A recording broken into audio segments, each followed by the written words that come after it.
अपन ने पिछले वाले लेक्चर में पढ़ लिया था कि चार्ज क्या होता है और चार्ज की प्रॉपर्टीज क्या होती है। फिर अपन ने बोला था कि दो चार्जों को पास में लेके आते हैं तो उनके बीच एक फोर्स होता है। अपोजिट टाइप के होते हैं तो अट्रैक्शन फोर्स होता है, सेम टाइप के होते हैं तो रिपल्शन होता है। अब इन दोनों चीज़ों को अपन ने जो फोर्स होता है उसको अपन ने लिया था कूलॉम फोर्स। उसको क्या कहा? Coulomb force. कूलॉम फोर्स का मैग्नीट्यूड फॉर्म तो अपन ने पढ़ लिया था। मैग्नीट्यूड फॉर्म क्या था उसका? F इज इक्वल टू के Q1 Q2 upon R square. अब कैसे? दो चार्ज थे Q1 और ये क्या था? Q2। बीच की डिस्टेंस कितनी? R। बीच की डिस्टेंस R थी, तो उसके बीच में जो फोर्स लग रहा था उसको अपन ने बोलता कूलॉम फोर्स। उसकी वैल्यू इतनी थी। K की वैल्यू अपन ने बताई दी थी 1/4 पाई एप्सिलॉन। ठीक, एप्सिलॉन क्या होता है बेटा? परमिटिविटी। ठीक, और फ्री स्पेस इसका वैल्यू कितना होता है? फॉर फ्री स्पेस इसकी वैल्यू कितनी होती है? K की वैल्यू होती है बेटा 1/4 पाई एप्सिलॉन नॉट, और इसकी पूरी वैल्यू 9 × 10⁹ 9। अच्छा, इसकी वो निकालते हैं यूनिट, तो कितना आता है इसकी यूनिट? इससे निकाल लो, newton metre square upon coulomb square. ठीक, और इसमें एप्सिलॉन नॉट की वैल्यू कितनी थी? इसको कहते हैं फ्री स्पेस की परमिटिविटी। इसकी value 8.85 10⁻⁻12 coulomb square newton upon metre square. ठीक है, यहाँ तक हमने समझ में आ चुका था कि ये मैग्नीट्यूड फॉर्म है। अब मैग्नीट्यूड फॉर्म के बाद अपनों को एक बात आई कि सर जो फोर्स है वो एक वेक्टर क्वांटिटी है, तो इसकी वेक्टर क्वांटिटी तो इसकी डायरेक्शन होना कंपलसरी है। तो डायरेक्शन को समझने की कोशिश करते हैं। तो वेक्टर फॉर्म ऑफ कूलॉम्स लो, जो कूलॉम्स ने जो लो दिया था उसके अकॉर्डिंग अपन इसका वेक्टर फॉर्म बनाने की कोशिश करते हैं। ठीक है, तो वेक्टर फॉर्म बनाने के लिए अपन क्या करते हैं? इसको एक XYZ प्लेन में XYZ फ्रेम में इसको रख देते हैं, X Y और Z। ठीक, ये XYZ फ्रेम है, इसको थोड़ा छोटा बना दिया मैंने, बड़ा बना देते हैं ताकि अच्छे से दिखे।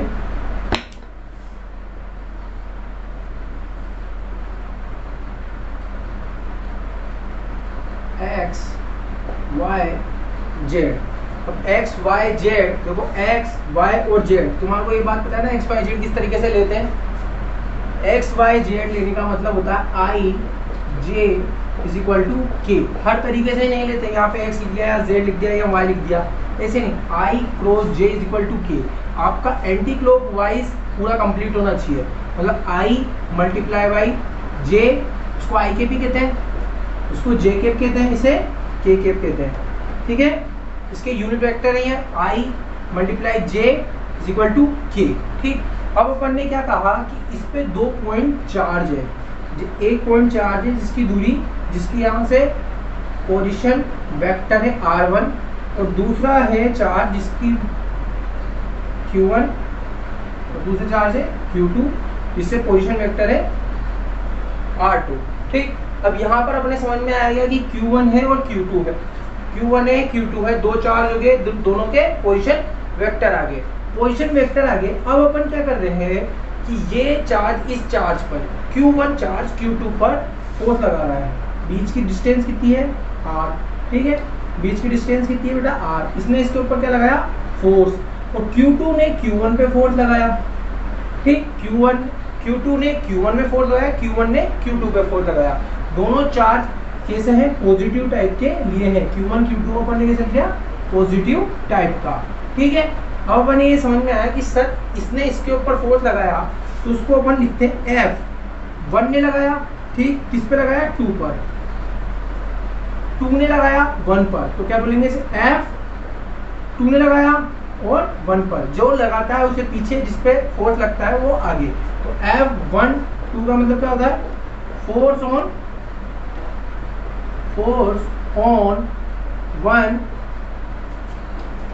1 एक्ट बाय 2। ठीक, अब F21 का मतलब क्या होता है? Force on 2 act by 1। ठीक है, यहाँ तक की बात समझ में आ गई। सर आपने यहाँ से स्टडी की तो इसको इसका क्या बोला, पोजीशन वेक्टर। अब पोजीशन वेक्टर है, अब अपनों को यहाँ से Q1 से Q2 पे फोर्स बताना है, तो इसके लिए अपनों को लेना पड़ेगा डिस्प्लेसमेंट वेक्टर। अब डिस्प्लेसमेंट वेक्टर इस जगह से इस जगह पर लेना है तो अपन एरो को इधर की तरफ बना देंगे, बिल्कुल बना देंगे सर। यहाँ पर खड़े होकर अपन इस जगह की स्टडी कर रहे हैं, ठीक है। अकॉर्डिंग टू ट्राइंगल रूल भी ले सकते हो आप। अकॉर्डिंग टू ट्राइंगल रूल कैसे, R1 अगर मैंने इसको मान लिया, इसको मैंने अभी देखो अभी मानना भी बताऊंगा, R1 और ये जो R है इसको अपन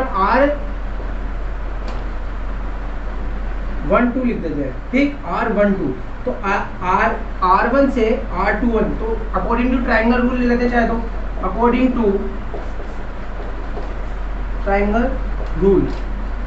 अब अकॉर्डिंग टू ट्राइंगल रूल क्या हुआ, R1 vector plus R is equal to R2।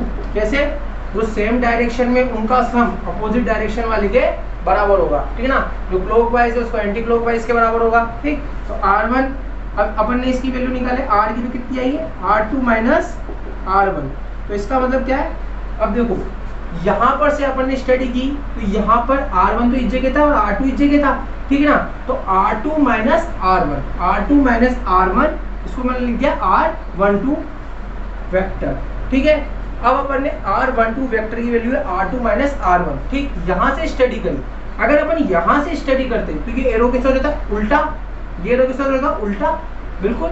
तो इसकी वैल्यू कितनी आती, इसको R12 पढ़ रहे हैं तो इसको उल्टा कर देते हैं, तो इसको क्या करते हैं, R21 पढ़ेंगे। अब R21, अब ये जो एरो है वो इधर की तरफ चल जाएगा और ये टेल यहाँ पर आ जाएगा, तो ये अपने यहाँ पर अपन बैठ जाएंगे और इसकी पोजीशन चेंज हो जाएगी। इसकी पोजीशन चेंज होते ही तो कैसा होगा, R final minus R initial, R final minus R initial. अब एरो चेंज हो चुका है, एरो चेंज होकर किधर चला गया, इधर की तरफ, ठीक।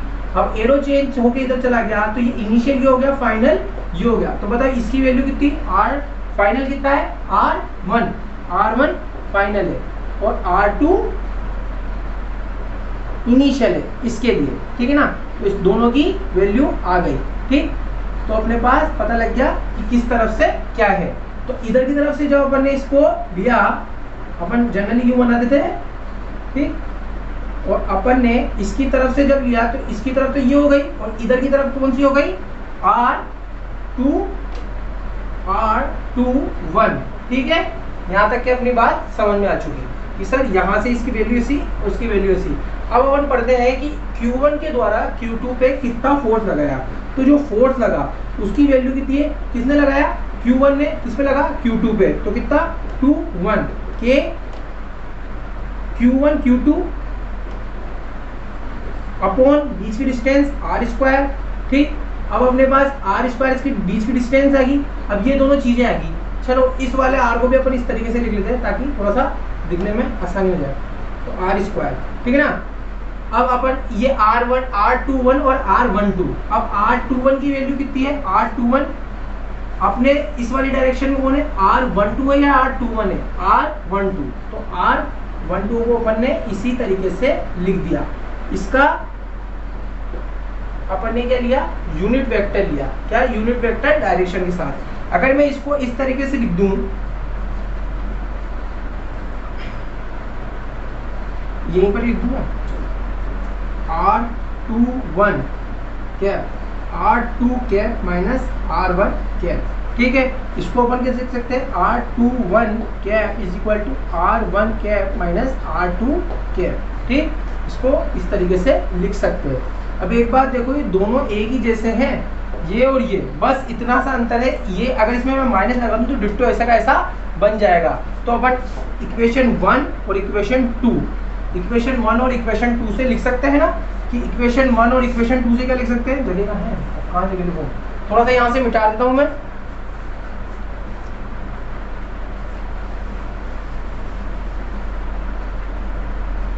यहाँ से अपन ने क्या बोला कि R21 is equal to minus R12, तो अपने पास इसकी वैल्यू आ गई। अब F12 की वैल्यू लिखेंगे तो अपन क्या आएगी, K Q1 Q2 upon R², ठीक। अभी R कैप की वैल्यू है अच्छा ये तो इसका यूनिट दोनों सेम है ही सही, ये भी सेम है तो ये भी सेम ही होंगे।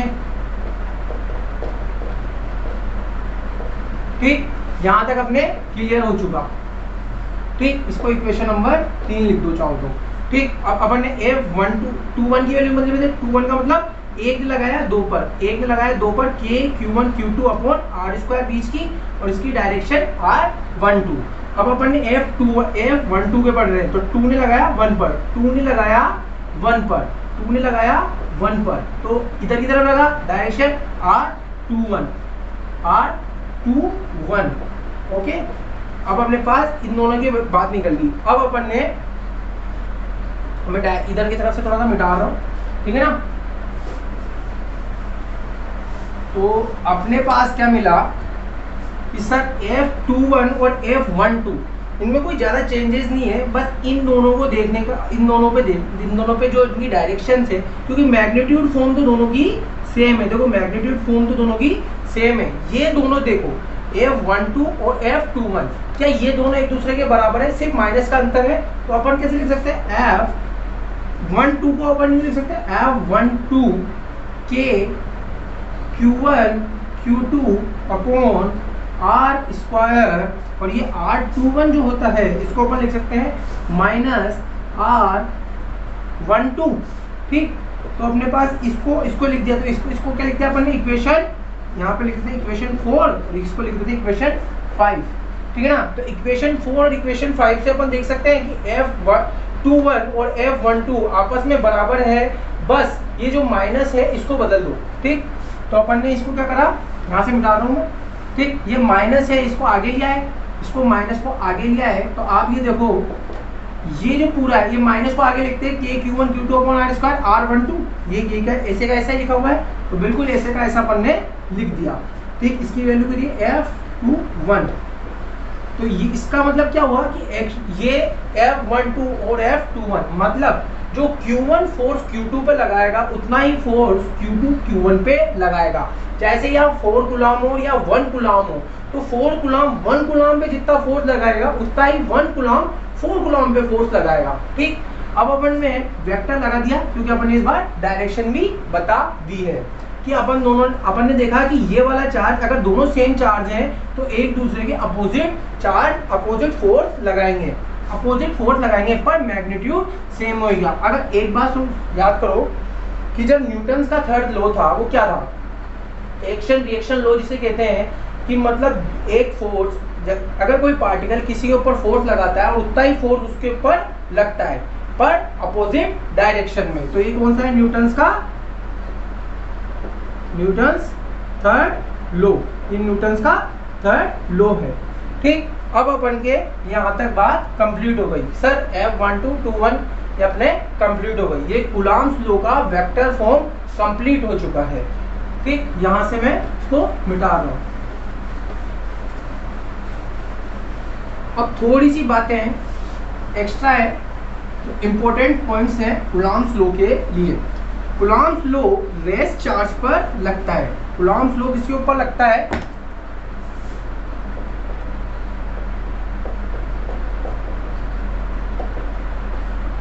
पहला है कि जो कूलम्ब्स फोर्स है, कूलम्ब जो फोर्स है वो किस पे लगता है? रेस्ट चार्ज पर लगता है, रेस्ट चार्ज पर लगता है। सर ये मूविंग चार्ज पे नहीं लगता क्या?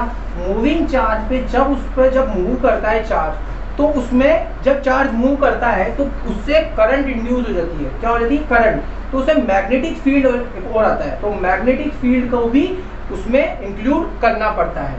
ठीक है ना। तो ये किस पे करता है? रेस्ट चार्ज पे काम करता है। दूसरी बात, अब अपने आता है कि सर दो चार्ज है Q1 Q2, ठीक है ना। Q1 ने Q2 पर फोर्स लगाया और अपन एक अदर चार्ज Q3 लेके आते हैं। Q3 जब इसके पास लेके आते हैं तो Q1 और Q2 के फोर्स में कोई परेशानी नहीं करेगा। Q1 और Q2 के फोर्स में कोई परेशानी नहीं करेगा। मतलब ये अगर इसने फोर्स लगा रहा है, दोनों पॉजिटिव टाइप के Q1 Q2 और Q3, ये तीनों ही पॉजिटिव टाइप के हैं, तो फोर्स लग चुका होगा। यहाँ पे कितना फोर्स है? किसने लगाया? Q2 पे लगा, ठीक। किसने लगाया? 1 ने लगाया, ठीक। अब ये जो फोर्स होगा Q3, इसके फोर्स में कोई परेशानी नहीं करेगा। ये इसको एक्स्ट्रा में फोर्स लगा सकता है, लगाएगा, पर इन दोनों का रिजल्टेंट टोटल नेट फोर्स वो चेंज होएगा, पर इन दोनों के फोर्स में कोई चेंजेस नहीं आएगा तीसरे चार्ज के आने की वजह से। ठीक है ना। अपन ने अभी तक कूलम्ब फोर्स में भी दो ही चार्ज को बताया है कि Q1 Q2 upon R square. तो मतलब क्या हुआ कि सर अगर मैं Q1 लेके आया, Q1 है और यहाँ Q2 है, तो जितना फोर्स इसके ऊपर लग रहा था जो Q3 आएगा वो उसको चेंज नहीं करेगा, मतलब ये इसके फोर्स में कोई परेशानी नहीं करेगा। ठीक, अब दो एक क्वेश्चन कर लेते हैं ताकि थोड़ा सा कंप्लीट हो जाए। ठीक है ना। तो क्वेश्चन एक कुछ इस तरीके के क्वेश्चन देखते हैं, जनरल क्वेश्चन करते हैं। थोड़ा सा जनरल क्वेश्चन है तो क्वेश्चन फर्स्ट एक क्वेश्चन लेते हैं कि दो चार्ज है Q1 Q2 और Q3। ठीक, अब Q1 Q2 Q3, अब इसी के ऊपर बता रहा हूं मैं, क्योंकि जो अभी अपने प्रॉपर्टी बताई है, जो इंपॉर्टेंट पॉइंट बताया है कि Q3 पर F नेट बताओ, F नेट ऑन Q3। ठीक है ना। अब Q3 पे तो Q1 भी इस पे फोर्स लगाएगा और Q2 भी इस पे फोर्स लगाएगा। मान लो इसकी डिस्टेंस R है और ये भी R है। ठीक है ना। तो अपन ने क्या किया, फोर्स 1 की वजह से लगाया, F1 की वजह से कितना लगा Q3 पर। ठीक है ना। F1 की वजह से कितना लगा, उसको F1 बोल दिया अपन ने। अच्छा, तुम चाहो तो उसको 3 यूं लिख सकते हो कि भाई 3 पे लगा और 1 पे, तो बार बार लिखने की जगह अपन ने क्या बोला, उसको सिर्फ 1 ही बोला है अभी, ऐसी कोई बड़ी बात नहीं है। ठीक है ना। वो पढ़ने के हिसाब से, डेरिवेशन के हिसाब से बताना पड़ता है। अभी अपन ने यहाँ क्या बताया, F1 बताया। ठीक है ना। अब अपन ने F1 बताया तो ठीक, अपन ने Q3 पे लगाया तो Q1 ने लगाया K Q1 Q3 और बीच की डिस्टेंस कितनी R और R, तो 2R का स्क्वायर। ठीक, डायरेक्शन किधर, इधर की साइड ही, तो इसको मैं डायरेक्शन बोलते हैं R कैप। ठीक, एक ही डायरेक्शन है क्योंकि फोर्स किधर की तरफ लग रहा है, इधर की तरफ। ठीक, तो ये कौन सा है, F1 की वजह से। ठीक, अब अपन एक बात बताओ, Q2 की वजह से क्या लगेगा, तो इसको मैं F2 बोल दूं। Q2 की वजह से मैं F2 बोल रहा हूं, तो K Q2 Q3 पर लगा, बीच की डिस्टेंस कितनी R, तो R का स्क्वायर। ठीक, डिस्टेंस यूनिट वेक्टर कौन सा है, वही R कैप। क्यों, क्योंकि दोनों की सेम ही डायरेक्शन है। अब इन दोनों को डायरेक्ट जोड़ना है, तो F नेट कितना हो गया, F1 vector plus F2 vector. अब अपन इसको डायरेक्ट जोड़े तो K Q1 Q2 upon 2R square को अपन कह सकते हैं 4R square plus K Q2 और Q3। एक Q मेरा ऐसा बनता है, थोड़ा ध्यान रखना। ठीक, तो R स्क्वायर। ठीक, अब अपन ने इन दोनों का, और ये कौन सी डायरेक्शन में, R के डायरेक्शन में, तो F नेट भी किसनी डायरेक्शन में होगा, R के डायरेक्शन में ही होगा। F नेट भी R के डायरेक्शन में होगा। तो अपन इसका मैग्नीट्यूड फॉर्म ही लिख लेते हैं। ठीक, तो अपन इसका मैग्नीट्यूड फॉर्म लिखते हैं। तो चलो इसको मिटाने से अच्छा है इसको थोड़ा सा आगे लिख देता हूँ। तो अपन ने K कॉमन ले सकते हैं, Q2 कॉमन ले सकते हैं और नीचे से R स्क्वायर कॉमन ले सकते हैं। तो K Q2 और साथ में इधर से R स्क्वायर कॉमन आ गया, तो 1/4 इधर से आया। ठीक, और यहाँ से कितना आया, Q2 बचा, यहाँ से कितना बचा Q1, इसको Q1 लिख दिया, और यहाँ पर कितना बचा Q3। ठीक, ये अपने पास, और R के डायरेक्शन के साथ लिखो तो R के डायरेक्शन में। ठीक है, तो ये अपने पास रिजल्टेंट फोर्स आया किसी दो चार्ज से तीसरे चार्ज के ऊपर। अब इनकी वैल्यू दे सकता है, उससे कोई फर्क नहीं पड़ता है। ये क्वेश्चन आपने देख लिया। ठीक, अब एक और क्वेश्चन करते हैं।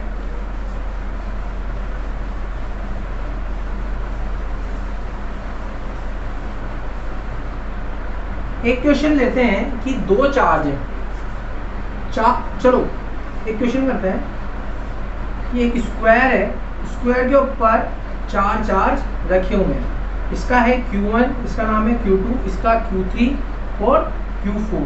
ठीक है ना।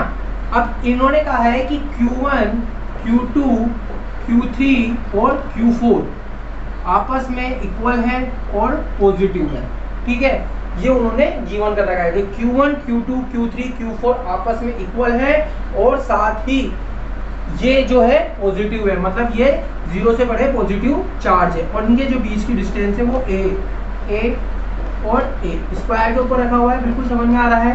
ठीक, अब अपन से पूछा है कि एफ नेट, एक तो एफ नेट बताओ ऑन दी सेंटर, जो एफ नेट की वैल्यू है वो आप बताओ सेंटर पर, कि सर सेंटर पर इसकी वैल्यू कितनी है। सेंटर पे इसकी वैल्यू, अब या तो इसको मेथड वाइज निकालो या फिर ऐसे भी समझ में आ जाता है। कैसे कि Q1 अगर यहाँ पर मुझे निकालना है फोर्स, तो इसके लिए मुझे एक टेस्ट चार्ज मान लेता हूँ। यहाँ पे क्या मान लेता हूँ, टेस्ट चार्ज मान लेता हूँ। टेस्ट चार्ज क्या होता है, टेस्ट चार्ज होता है Q0। ये एक इमेजनरी, ये क्या होता है, इमेजनरी चार्ज होता है, जिसके लिए ये इमेजनरी चार्ज है और इसका खुद का कोई ज्यादा इलेक्ट्रिक फील्ड नहीं होता। ठीक है ना, तो ये पॉजिटिव और ये पॉजिटिव होता है। ठीक है ना, ये पहली बात तो क्या है, इमेजनरी होता है, इमेजनरी होता है। दूसरा ये पॉजिटिव टाइप का होता है। ठीक है, अब यहाँ पे मैंने Q0 मान लिया, तो इस वाले पॉइंट पर अगर मेरे Q0 चार्ज रखा हुआ है तो ये Q1 ये भी पॉजिटिव है, ये पॉजिटिव था, ये भी पॉजिटिव है, इसने इसको रिपल्शन दिखाया। ठीक, अब इसने इसके ऊपर रिपल्शन लगाया। अब ये Q3 है, इसने भी इसके ऊपर रिपल्शन लगाया। ठीक, अपने पास दो तरफ से इसके ऊपर रिपल्शन लग रहा है। ठीक, अगर इधर से किसकी वजह से F1 और इधर से F3।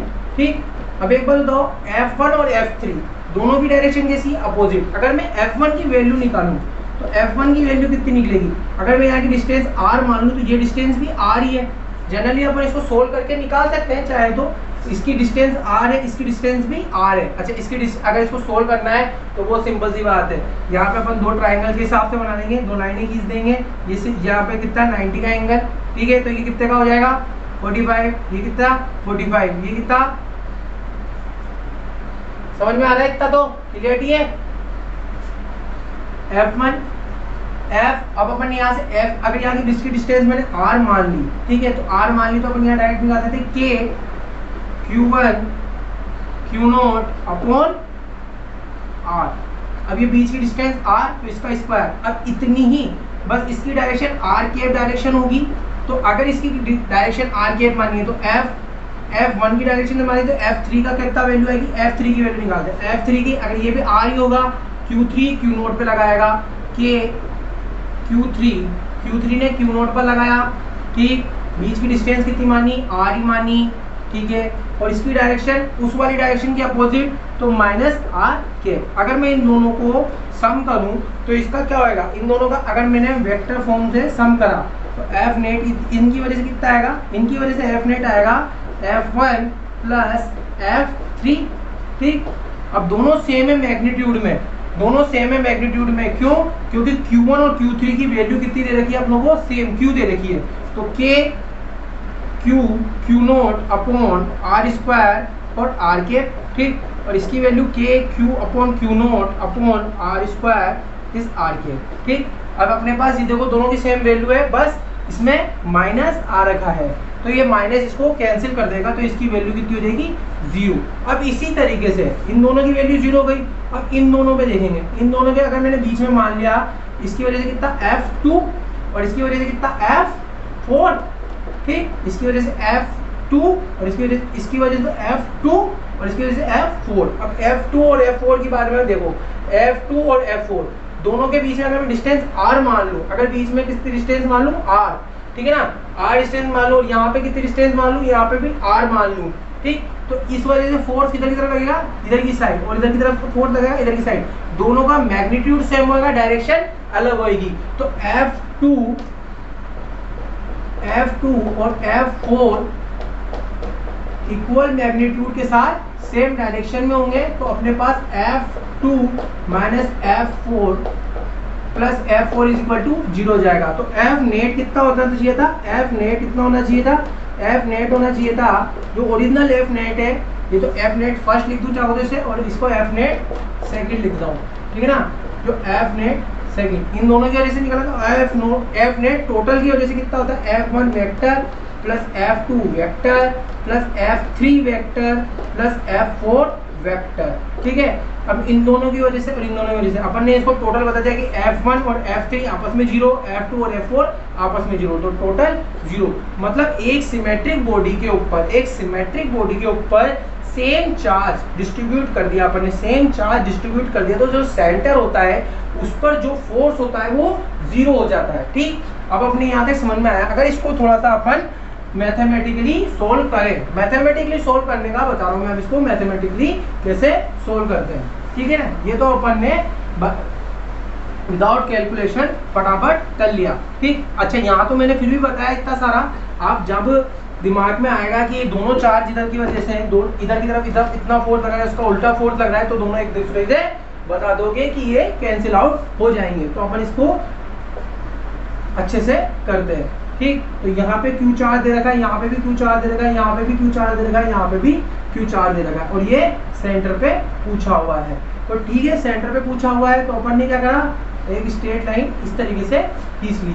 ठीक, अब अपने पास ये कितना एंगल है 90, अगर ये A है ये भी A है तो ये कितनी होगी, ये कितनी होगी √2a, ये √2a होगी, तो यहां से यहां तक ये कितनी होगी a/√2, ठीक है ना, a/√2, ये √2a हो गई, √2a/2, तो √2 टाइम्स कट गया a/√2 और a/√2। ठीक है, यहाँ पर अपने पास इन दोनों के बीच की डिस्टेंस मिल गई, और इन दोनों के बीच की डिस्टेंस निकालो तो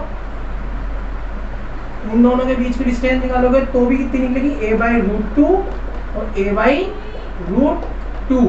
ठीक, a/√2 दोनों तरफ की डिस्टेंस मिल गई। ठीक, अब अपने पास क्या होगा कि f निकालना है, अपनों को f निकालना है। अगर मैं यहाँ पे Q0 चार्ज मान लेता हूँ, अगर मैं यहाँ पे कितना मान लेता हूँ Q0 चार्ज अगर मैंने यहाँ पर मान लिया तो Q की वजह से, अच्छा यहाँ Q1 Q2 Q3 लिखने की जगह मैंने डायरेक्ट मैग्नीट्यूड उसको लिख दिया Q, ठीक है ना। अगर तुम चाहो तो Q1 Q2 Q3 वापस से लिख सकता हूँ, ठीक है ना। तो Q/Q0, ठीक, Q0 है ना, और इसकी डायरेक्शन अपन ने क्या मान ली, इसकी डायरेक्शन r, ठीक, इसकी डायरेक्शन r। अच्छा r इसको मान लिया, उसको मान लिया, एक बार जो डायरेक्शन मान ली उसके जो अपोजिट डायरेक्शन है उसको आपको दिखाना है।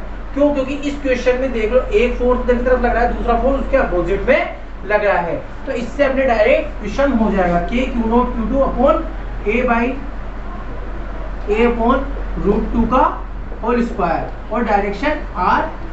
ठीक, अब इसकी ये किसकी वजह से आया, नाम तो देना ही पड़ेगा, 1 2 3 और 4। ठीक, तो ये अपन किसी वजह से बताया F1 की वजह से। अब F4 की वजह से बता दो तो फटाफट कितना आ जाएगा, FK/Q0/a/√2 का स्क्वायर और माइनस r। ठीक, अब अपन F यहाँ से अपन इसके लिए लेके लेते हैं। ठीक है, अब अपने पास इन दोनों को डायरेक्ट सम करते हैं, F1 और F4 का सम कितना होगा, वेक्टर सम करो तो कितना आ रहा है, दोनों का डायरेक्ट 0। अब उसी तरीके से इधर से इनका करें तो, ठीक, यहाँ से यहाँ तक इन दोनों का तो कर लिया अपन ने। अब F3 की वैल्यू और F4 की वैल्यू निकालते हैं। Q3 की वैल्यू कितनी आई, Q3 Q0/a/√2 का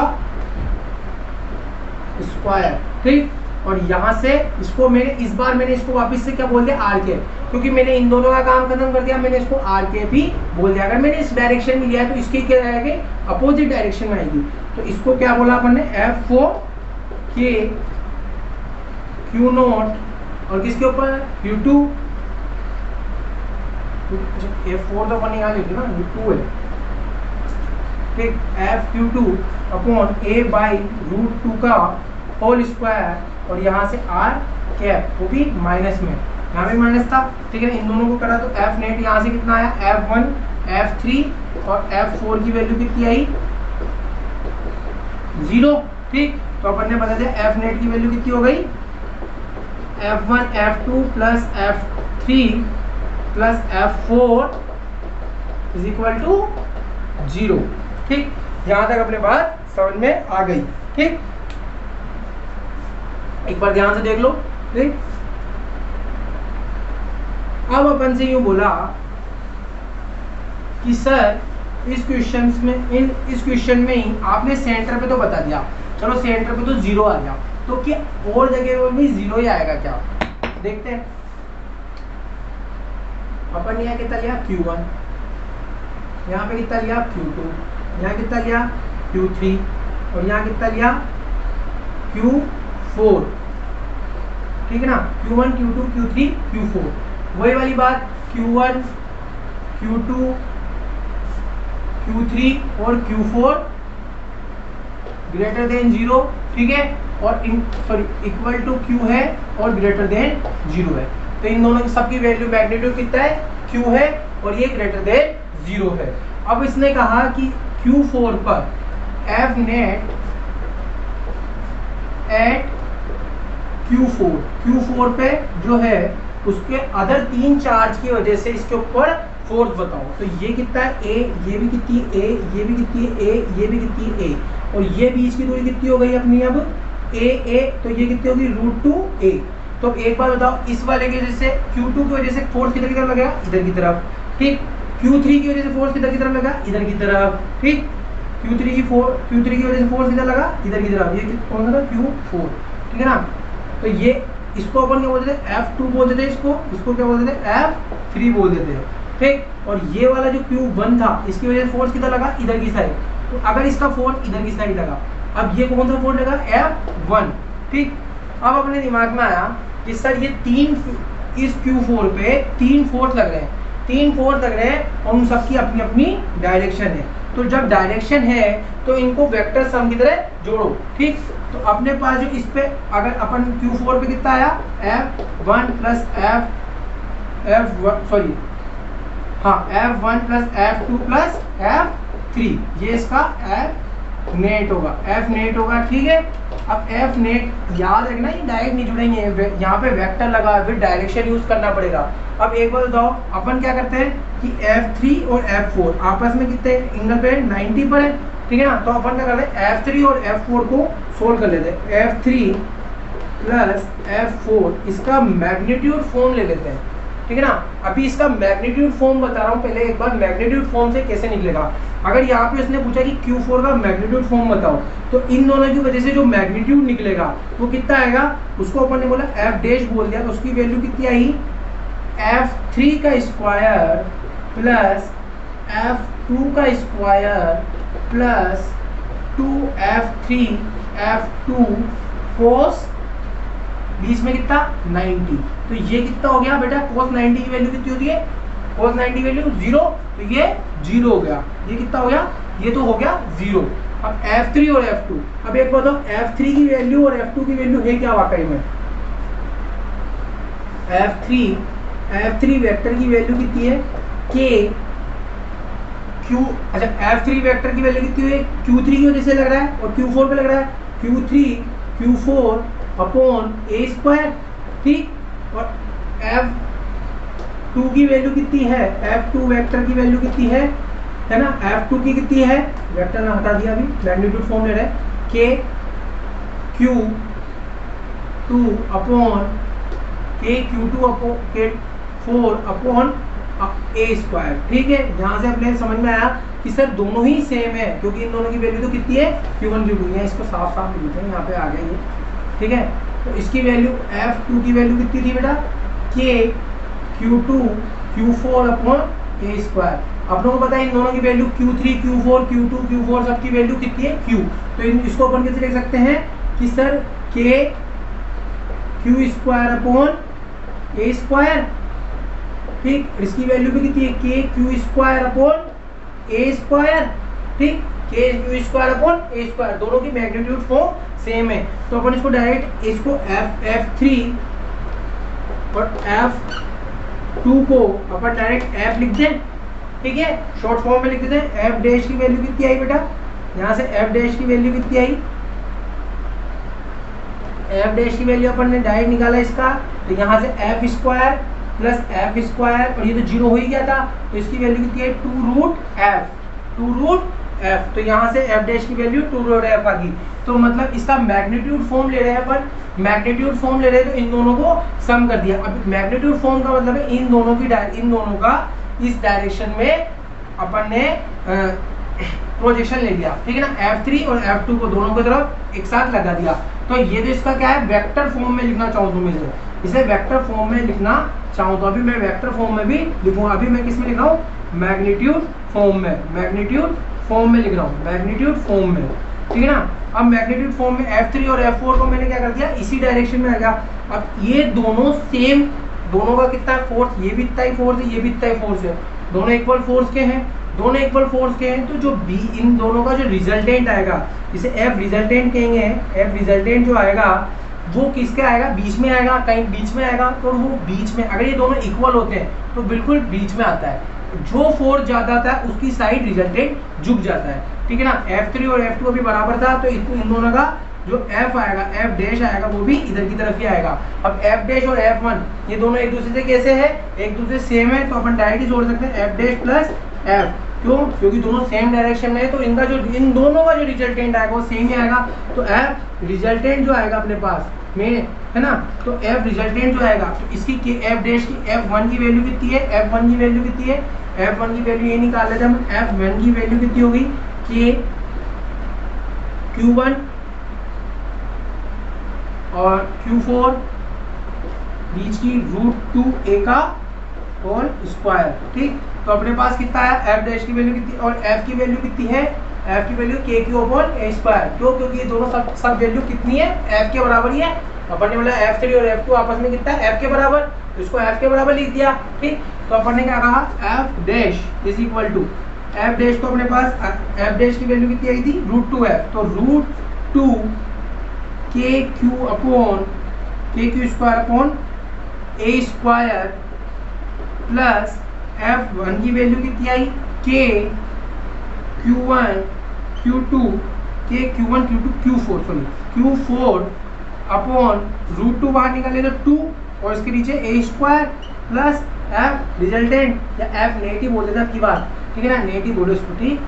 F नेट जो आया, तो इसमें अपन ने निकाल लिया बाहर, इसको कितना आया अपने पास, तो अपन ने इसको KQ square upon a square को पूरे को बाहर निकाल लिया, तो अपने पास कितना आ गया, √2 प्लस 1/2, ये अपने पास इसका F नेट आया, ठीक।